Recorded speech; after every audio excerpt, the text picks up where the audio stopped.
So, we have a new format for wine, and we are in my shed. Yeah, it's my man shed, my man cave, or whatever they call these things these days, and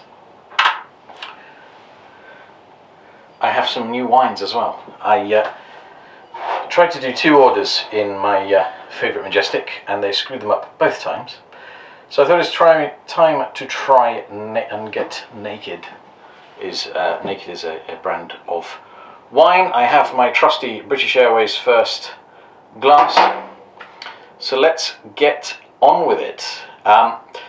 So yeah, these are all Spanish, but they're not all Riojas. I have quite a nice little mix, really. I have a lovely Priorat, which, you know, it's not easy to get a sub £20 Priorat in England. This is not the best one I've had, but it's definitely keeps its own. I've got a Toro. I do like Toros. They're very nice. They fit, as you can imagine, my full wine description. And then we have a Monastrell. I like Monastrell as well. That whole sort of top corner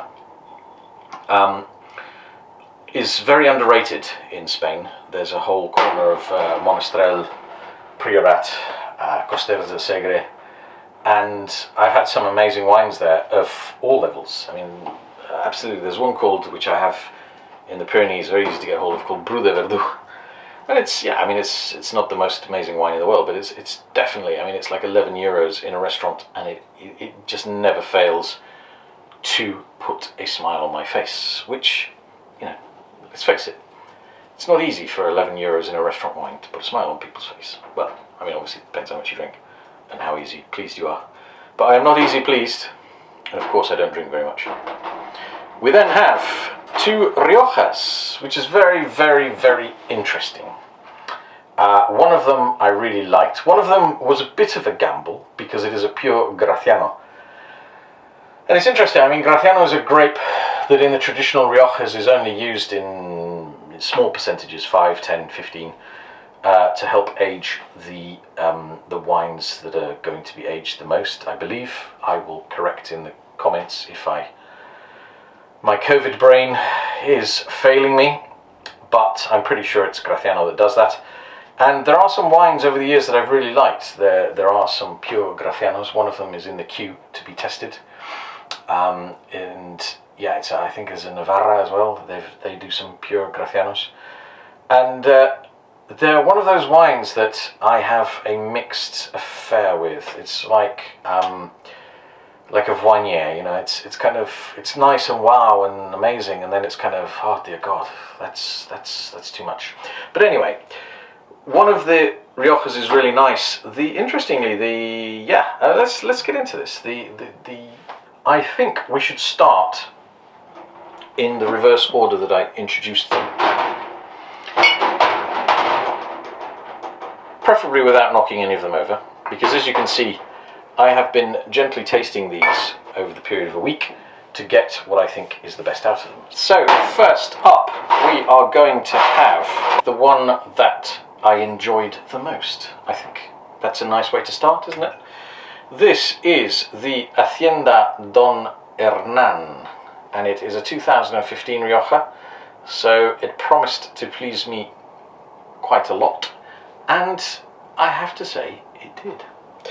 So let's get this, what's left of this little beauty in a glass.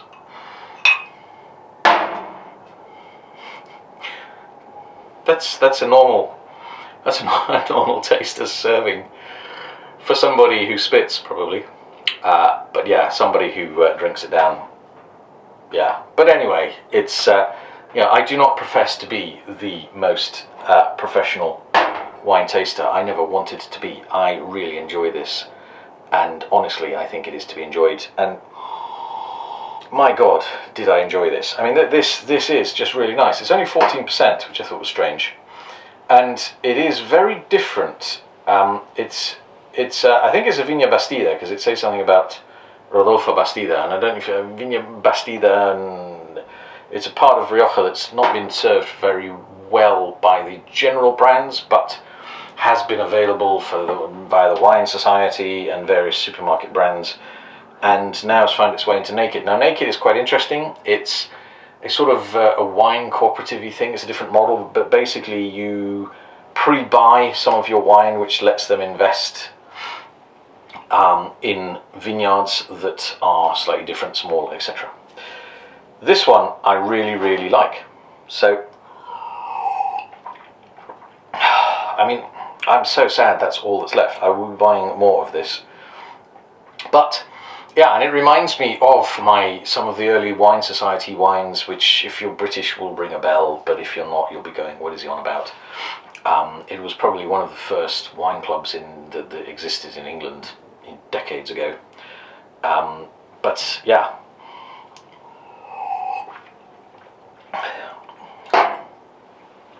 So this has been open for a week now, and hasn't lost any of its properties. It's been mostly kept cool, which has obviously helped with that. But we're going to get into the Vivino right now. So we have Vivinoed the Don Hernan, and it has come up as a 4.2, which is quite high. And we see it is among the top 4% of wines in the world. Well, yeah, 4.2. This vintage rates better than any other year. Well, it's 2015, it will do. It is dry rather than sweet. Oak, vanilla, tobacco, hello, yeah. Dark fruit, cherry, yeah, all that usual stuff.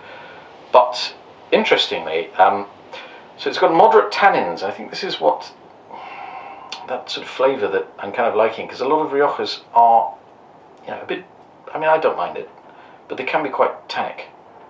And there are people, who kind of don't like that. Let's see what it says more. Cherry raspberry, red cherry, earthy cocoa, leather. I mean the leather thing. There's the Mr. or Mrs. Cheese Oil Cream.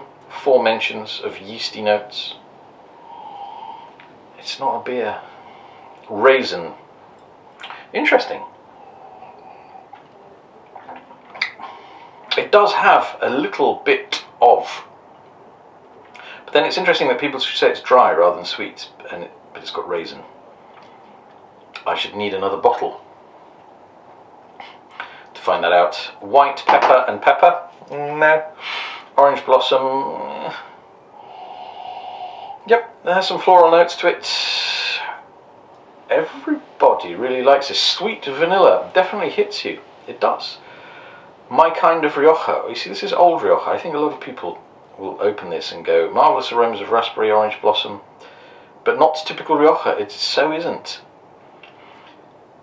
The tannins are there, but a bit too acidic and thin-bodied. I don't think it's thin-bodied. I think it's the lack of tannins that, I mean, I don't associate tannin with big body. I associate tannin with thick. But anyway, I'm not. But yeah, I really like this, and I can't recommend it enough. I mean, it's probably the only one of these 6 that I'll probably be buying again, and I say that, I sound a bit harsh, but yeah, I'm going to enjoy this first, whilst I investigate the other wines on Vivino, so we move on to them quite quickly. So I decided to get another glass. I want to keep this one as a reference to come back to, and we're going to go with my second favourite, which strangely was the Pure Graciano, which, as I've confessed, I mean, I bought this as an experiment.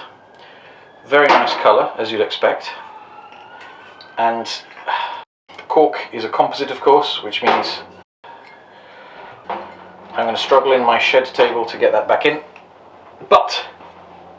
and it popped out immediately. Let's see what we get from this Morum. It's 2019, which is very young. It is a Graciano, as I have said. And we are going to Vivino it before we even start. This is a new shed, new ways of doing things. I hope you kind of enjoy me trying to change the format and find new ways to do stuff, but I don't want to rate the app right now. Okay, so this is only a 3.5, which I think reflects quite well my experience of it. Nutmeg, I did notice that, which is, I love it when people do things slightly differently. You don't just get the same. I wouldn't have noticed nutmeg unless somebody had told me.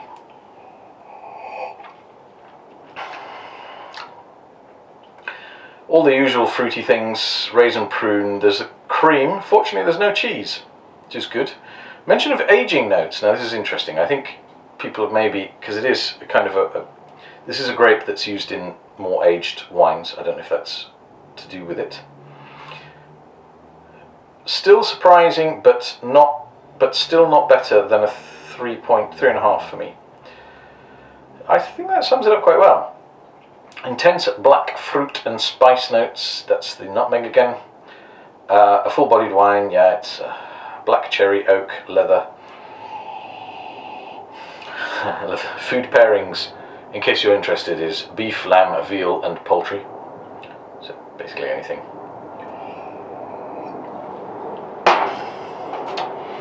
But it is, yeah. I mean, I honestly can't remember if this is my least or most favourite, but it is from Carlos Rodriguez, an angel-funded winemaker. I mean, it's definitely an interesting wine to buy and see how you think, or you know how Graciano works. But it's not for me. However, there are a lot of people who do like a Graciano. Let's go to Las Parcelas. We're back to 2015, which is a nice age. Let's Vivino it.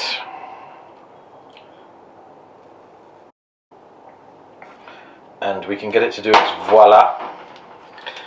Whilst we are waiting, I'm going to rinse that out a bit.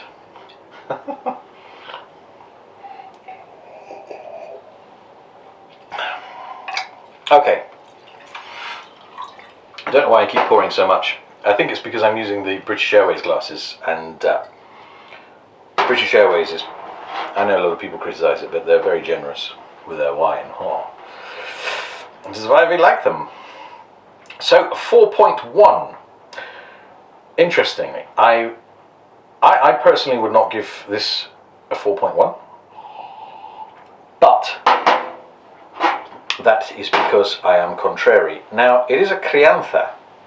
Now, I have to confess, I used to, I mean, I think like everybody, you go through this cycle, your tongue and your perception of flavour changes over the years. And when I was younger, I loved the Reservas, Grand Reservas, and obviously Riojas have changed over the years. I think by about 2000, the year 2000, everybody was using stainless steel, and it changed the wines. There were sometimes it could be a bit meaty, especially if it boiled in the hot weather. But this does remind me of some of the older wines. I don't know if they're using like the old. But anyway, as I was saying, when I was younger, I used to have the Reservas, and then I had a kind of, I cannot have another Grand Reserva, and I think it was a rejection of the tannins. I don't know. Again, my palate was not that refined 20 years ago. Well, I mean, it's all relative, right? So, coming forward, Crianzas. I like a good old Crianza. I really do. In fact, I sometimes prefer them over a Reserva. The problem is, as you have followed from some of my kind of ramblings, ultimately, something's been happening in the last 5 years where the Crianzas have been a bit watered down. This is not watered down, and I very much appreciate that. So, let's go. It's among the top 2% of wines in the world. I don't know how that works, right? So before there was a 4.2, which was among the top 4%. This is only a 4.1. I mean, maybe it had a high rating before, I don't know. Anyway, this vintage rates better than any other year. Well, of course, it's a 15. It's oak, vanilla, tobacco, earthy leather, raspberry jam, all the things you'd expect. There's weird creamy person, dried fruit. What a beautiful drop of wine. Perfect with food or on its own. Pretty.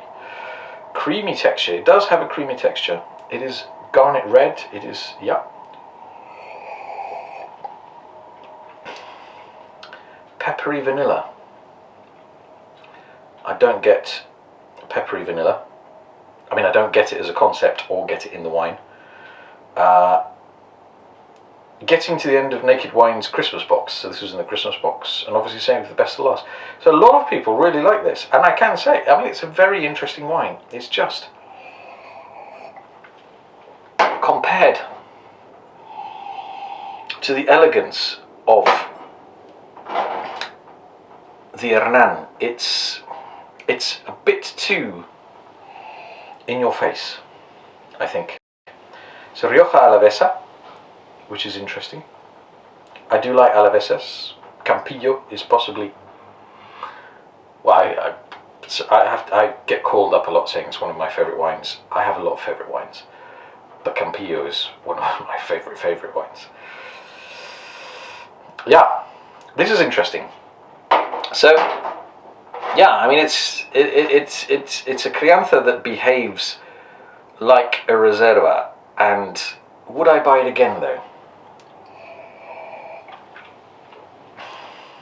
No. There's a finish to it that I don't like.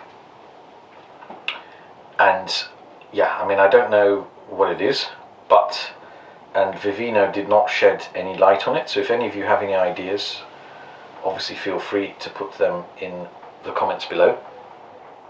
But I suppose we must move on. Needs must. I have to remember, I need like a little sign there saying, pour less in glass for tasting. Have a bit of water. Now, we move on to the others. I'm going to save my favourite of these to last. And yeah, let's start with the Monastrell. I like Monastrell. I really do, as I've said before. It's there's an amazing thing. I drive a few times across Spain, and one of the routes that I do is, well, across Spain, it sounds quite dramatic, doesn't it? But one of the routes I do is from Cantabria or Vizcaya over to Barcelona. And there's a wonderful moment when you're going through the wine country and you can feel the climates change. As you go over the dip and start descending into Barcelona, the humidity, and it's something that's quite, I think, not sure about this wine. So, they did not find this wine, which is interesting. Voila. Second time lucky. Right, so it is a 4.1, which is interesting. I don't remember this being a 4.1. That glass was not particularly clean. I mean, from the remnants of the previous one. But this will so overpower a Rioja, it doesn't matter.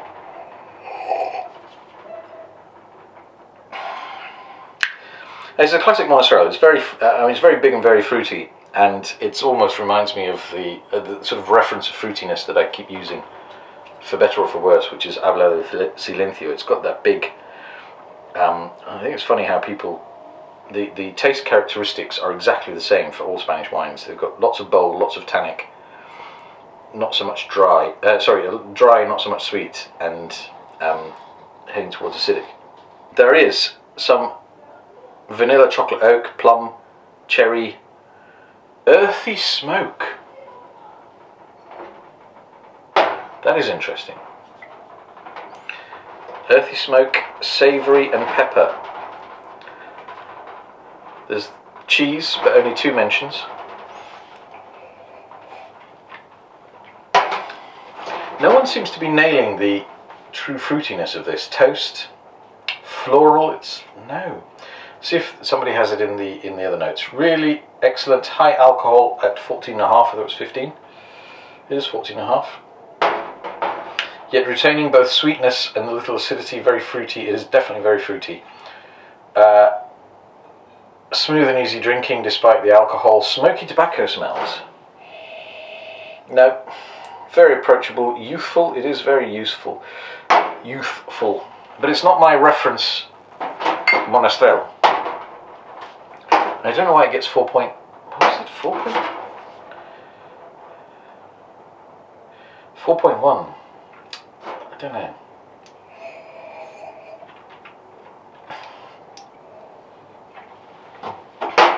It's not 4.1 for me. So let's move on. We have the Toro. Now, Toros, again, we probably don't need to rinse. Now, I need to remember, not so much wine. Rinse. Wow.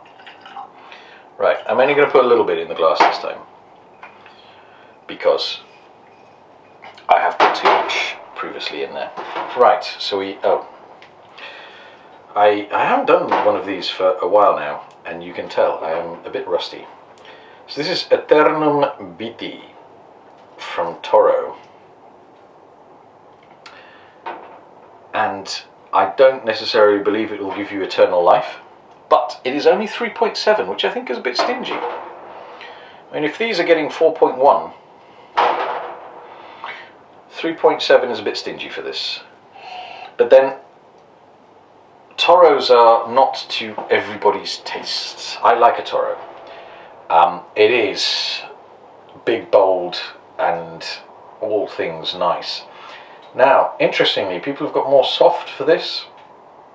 They've got the bold right on the, this has broken the mould of the usual Spanish taste characteristics that people put in there, like ticking a box. Licorice. Does it have licorice? You see, none of these have had the licorice umami for me. The closest has been the Hernan. I'm glad I kept this back now. It has licorice umami, which is why I'm going to buy more of this. So, coming back to the Eternum Vitae. Black fruits, all the usual stuff. Tobacco seems to be the flavour of naked wine tasters. Again, people who buy wine from Naked. Naked the wines. Licorice, pepper. I hope. Imagine if YouTube are going to suddenly see lots of reference to Naked in this video. I wonder what they'll make of it. Who cares? We have to experiment. Celery. Bold. I like. Do you know what? I will give one mention of celery. But not in the bad sense. In the kind of crunchy, crisp fruit that all Tuscan sofritos have in at least 2 seasons, because as a sum of parts it is much better than by itself, I think, is the nicest we can be about celery. Black fruit, leather smoke, blah blah blah blah, but I can't get the licorice.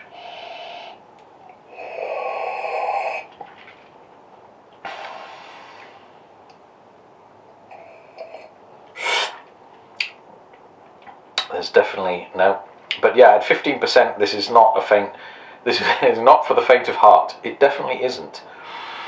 A fun, cost-effective option from Spain. I don't think it's cost-effective. It's more expensive than any of the wines here. But I don't know whether they got it as part of a box. Dark red in colour. Aroma of people talk rubbish. Yeah. So, for me, I'm going to actually start. I'm going to introduce, something different to here. I'm going to start bringing glasses with the key culprits in them so we can compare them, because it's sometimes very difficult. I mean, I love every so often. What I love about Vivino is that people surprise you and they don't come with the usual kind of stuff. And I'm hoping we can probably do a bit more highbrow tasting. I'll get some of my kind of people who own a spittoon involved, maybe, or borrow a spittoon. I won't use it, but yeah. And but this, I'm struggling to put my finger on Eternum Vitae, and this is nice, right? So I've bought some wines from Naked. It's a new company to me, and I do like that not one wine here has bored me. And they have, they've got some things that have surprised me. But this is not my reference Toro, as it's not my reference Monastrell, sorry. keep thinking that the ow, as he says. I'm glad I poured a short one of these. We shall move on to Priorat. Now, I have a confession. By the way, the Eternum Vitae has a proper cork, which, or at least goes towards a proper cork. I know, I say on some levels that I'm not a wine snob and I don't want to be a wine snob, but I don't know, put in the comments below if you think I just can't enjoy a wine as much that uses a composite cork. And don't even get me started on synthetic corks. It's not even a cork. Right, so we have a Retrat. Now I have to confess, the first time I had this, I didn't like it that much. But the second time, I absolutely loved it. So this is a wine that probably needs decanting. And I'm loving it now as well. See, I've managed to pour a more sensible tasting quantity.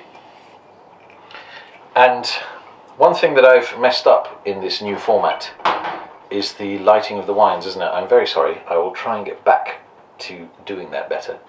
This is a lot lighter than a usual Priorat. It is a 2016, which is not the best year. And I think it probably has less alcohol than a typical Priorat. But we shall find that out now. But yeah, I've had some Priorats like Les Terrasses, which is a typical kind of reference level Priorat, 14.5%. So the 3.9, now it's interesting. So I think the 4.2 of the Hernan was a little too generous. The 3 lows were a bit stingy, the 4.1s are a bit high, and the 3.9 is probably about correct. So I'm risking everything putting these over like that, but stop it, I don't want to rate it right now. So we have changed the parameters as well. Bold is off the scales, and I don't think this is bold off the scales. Everything else has remained the same. Let's see what they have to say. Earthy smoke, leather, cherry, oh, mint, menthol. There is something, but it's not, for me, mint or menthol. But there is something definitely herbal, like a Ricola sweet. Or something that, you know, kind of soothes your throat. And I don't mean that in a bad way. I think it's honey, actually. There is definitely sort of some honey. I'm going to put a bit more in, because I'm not... It's interesting, this wine has kind of peaked. Riojas, you tend to open them. So I keep most of my wines in the fridge. When I've opened a red, keep it in the fridge, then let it come up to temperature. Or keep it in a wine cooler if I'm in somewhere with a wine cooler, but which I don't have space for in London. But yeah, there's some honey in here, which is interesting. No one's put that. I'm going to put that later if I remember. Someone's mentioned chocolate and cinnamon.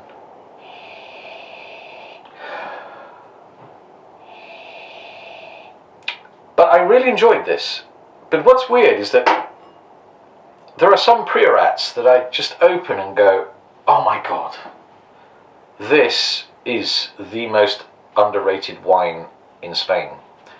And sadly this was not one of them, and it would be unfair of me to not mention the fact that, you know, the Priorats that have amazed me are over 30 euros, 30 pounds.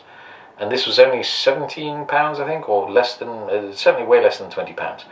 And it's very hard to find. I've never found a Priorat for under 20 pounds in the UK that has amazed me. So it's not fair to judge it by wines that cost double. However, what I did like is that the first day I didn't like it, and then I went back to it the second day, and it absolutely wowed me. Not in the sense of my favourite wines, or my favourite wines, but just below. You know, those kind of wines where you go, wow, I could see myself drinking this. Now, I probably won't buy it again, just because in terms of value, you know, a £17 Priorat, when you can buy a £15 Berogna that just literally, I mean, it's yeah, I mean, a £15 Berogna, if you just open it on it just knocks the, I mean, it's very unfair, and I'm very sorry for a lot of the wine world, but Spain, from a value point of view, just knocks it out of the park. But it's nice. And if you want to get into Priorats and try Priorats, this is a very interesting Priorat. So this has been a bit of an eclectic wine tasting, but it has done a little tour of northern Spain. And I'd have loved to have tried, interestingly, a 2015 has a lower rating than the 16.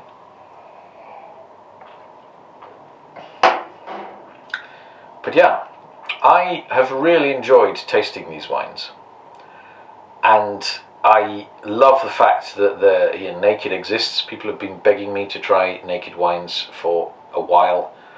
I've just been lazy. Bearing in mind we're a year into lockdown, it was about time. But yeah, I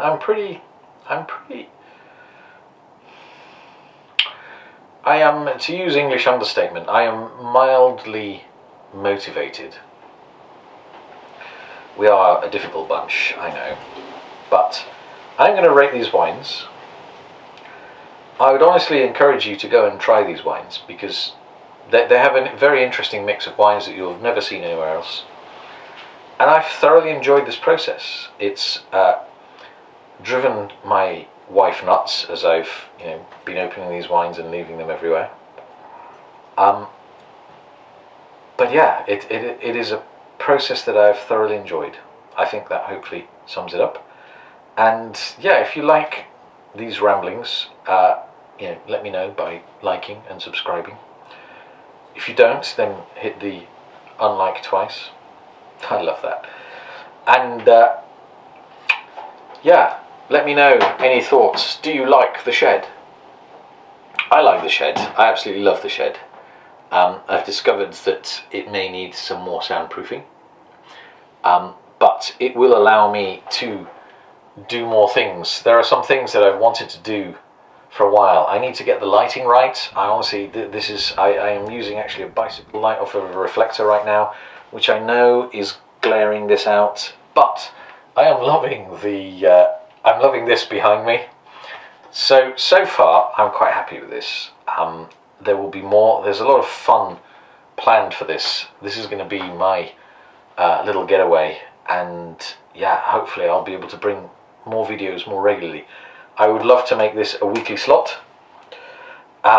Let's see. I mean, work is, unfortunately, we all have this little thing in our lives that gets in the way of our hobbies called work. I am very fortunate in that I love my work. I am a very lucky person. I love what I do. But, trying to do this along with all the other things is quite hard. But I hope you have the patience to not disappear and unsubscribe and bugger off and think I have given up on this when I haven't, and don't post for a week or two or even longer, or do some kind of video that you think, what the hell is he doing now? Because if you think I'm doing lots of different things now, you wait, I've got more things. Oh yes. But anyway, wine, we're going to more places. I've started with Spain predominantly because it's what I know and it's what I love. There was at one point when I opened the Guia Penin, and there was not a wine in there that I hadn't tasted, which I love. And it sounds like a bold statement, but it's not, because I would say that at the time the whole total of Spanish wines was probably less than just the wines of Bordeaux. Again, people may get upset at that reference, but Bordeaux is, France, just Bordeaux is massive. And there are so many great wines in the world, but I grew up in Spain and I love Spanish wine. My palate is adjusted to Spanish wine of all different levels. I was very lucky to have had, the first wine I had was a Viña Tondoña at the age of 11, a 1982 Tondoña. So I am spoilt rotten in terms, I believe, in terms of wine. I mean, obviously there are people who will have had a Margaux instead of that at the age of 11, and I salute you. But I feel very lucky, and I love doing this. But let me know more comments. I've had a lovely comment from an Argentinian viewer, and I will be doing more Argentinian wines because I love that high altitude flavour. It would be rude to not do Chile, and it would be rude to not do some of the Americas. I'm very, very new at the Americas, but I do love some of the wines they have there. But anyway, that's enough rambling from me. I hope you've enjoyed the change of situation, and I shall hopefully see you in the next one. Oh, let's see if the licorice umami is still there. Good luck in your pursuit of licorice umami.